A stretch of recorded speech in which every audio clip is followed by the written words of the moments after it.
The old, abandoned church's door creaked open, letting in a cold draught.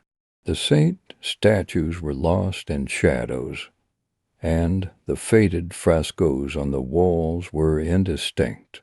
As the young woman stepped inside with her candle, her footsteps echoed through the empty hall. The chilling silence amplified every small sound, making her heart race with unease. Suddenly, she turned around at the sound of a heavy door creaking. Her eyes caught sight of a hidden passage behind the altar where the old priests used to pray.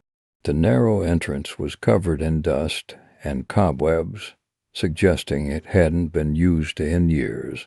With a deep breath, she stepped towards the passage.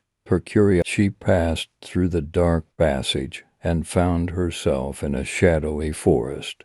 The transition from the musty church to the open, yet ominous woods was jarring. The trees stood tall and menacing, their branches reaching out like twisted arms.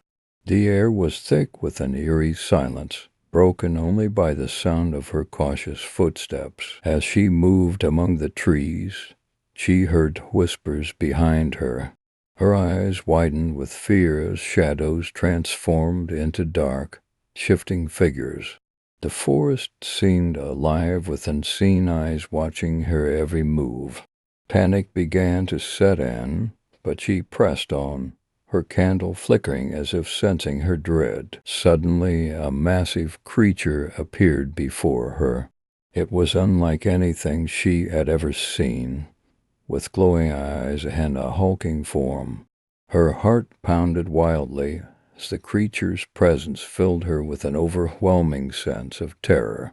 Without thinking, she turned and ran, disappearing into the depths of the forest, the whispers and shadows closing in